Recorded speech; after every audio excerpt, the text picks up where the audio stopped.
গুপ্ত রাজনীতির এই সংজ্ঞাটা নতুন করে শুরু হয়েছে, বিশেষ করে 5ই আগস্টের পরেও না, সাম্প্রতিক সময়ে সরকার যখন নতুনভাবে গঠিত হলো তারপর থেকে। কারণ হচ্ছে এখন আপনার যুদ্ধ হচ্ছে এক পক্ষ আর এক পক্ষের সাথে। বিএনপি মনে করছে যে তার চরম প্রতিদ্বন্দ্বী দল হচ্ছে জামাত ইসলাম, এবং জামাত ইসলাম মনে করছে যে তার প্রতিদ্বন্দ্বী দল হচ্ছে বিএনপি।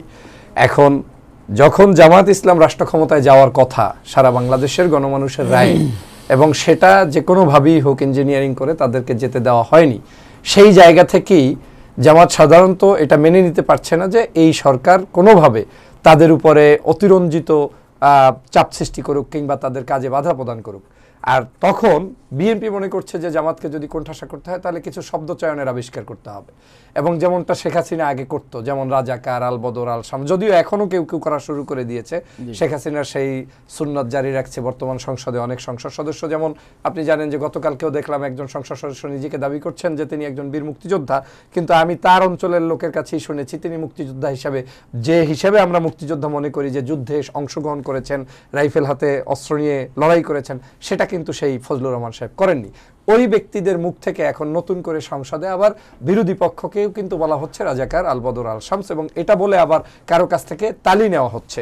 কাদের তালি নেওয়া হচ্ছে? যারা বিগত দিনে বিএনপি জামাত ইসলামের সহযোগিতায় বারবার সরকার গঠন করেছে, এমনকি এই নির্বাচনেও বিএনপি ক্ষমতায় এসেছে তাও জামাতের কারণে। বিকজ অফ জামাত ইসলাম বাংলাদেশের জুলাই বিপ্লবটা সংগঠিত করেছে, জুলাই বিপ্লবের নেতৃত্ব দিয়েছে, জুলাই বিপ্লবের মাধ্যমে বাংলাদেশকে স্বাধীন করে দিয়েছে বিধায় না জামাত ইসলাম আজকের বিরোধী দলে এবং বিএনপি আজকের সরকারি দলে। সেই সেন্স থেকে কিন্তু জামাত ইসলামই আজকের এখানে কিন্তু বিএনপিকে এক প্রকার ক্ষমতায় বসিয়ে দিয়েছে। আমি যে জায়গাটা আনতে চাই সেটা হচ্ছে যে গুপ্ত সংস্কৃতি। এই গুপ্ত শব্দটা তখন কি মনে ছিল না, যখন মতিউর রহমান নিজামীর সাথে খালেদা জিয়া ছিল, যখন দেশনেত্রী বেগম খালেদা জিয়া নিজামী, সাইদি, কাদের মোল্লার বিচার নিয়ে প্রশ্ন তুলে বলেছিলেন যে তারা কেউ অপরাধী না, তাদের নামে যা করা হচ্ছে এটা শেখ হাসিনার সম্পূর্ণ মিডিয়া ট্রায়াল এবং বিচার বিভাগের সম্পূর্ণ অন্যায়ভাবে অত্যাচারভাবে করছে, তখন কিন্তু তারা কেউ গুপ্ত ছিল না।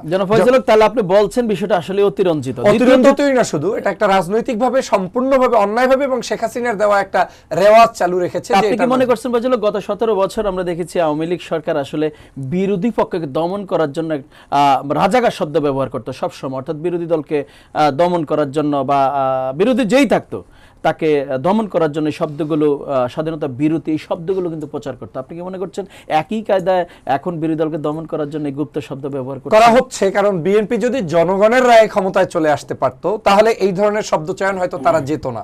যেহেতু তারা মনে করছে যে আমরা কারো কাছে অ্যাসাইনমেন্ট নিয়ে এগ্রিমেন্ট করে সামহাউ ক্ষমতায় বসেছি, এখন আমাকে এই ধরনের শব্দ চয়ন করেই টিকে থাকতে হবে, যেটা শেখ হাসিনা করেছে।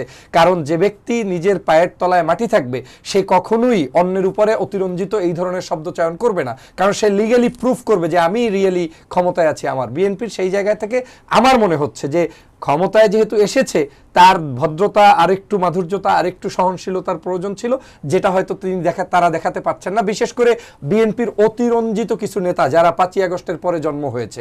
আমি জিয়া পরিবারকে এখনো শ্রদ্ধা করি, খালেদা জিয়াকে সম্মান করি, সবাইকে সম্মান করি, বাট অন পয়েন্ট আমি শেষ করছি, সেটা হচ্ছে জিয়া পরিবারের বিএনপি একরকম, আর আমার কাছে মনে হচ্ছে বর্তমান সংসদের আশেপাশের যারা বিভিন্ন দায় দায়িত্বে রয়েছেন এদের বিএনপি আর একরকম, কারণ তারা দল চাটা এবং দল চেটি কিছু না কিছু অন্যায়ভাবে কিছু কাজ করতে। ধন্যবাদ। আমরা আপনার কাছে আবার ফিরে আসবো জনাব ডক্টর ফজলুল হক। আমরা একটু যাই রাশেদ খান আপনার কাছে। আপনি নিশ্চয়ই জানেন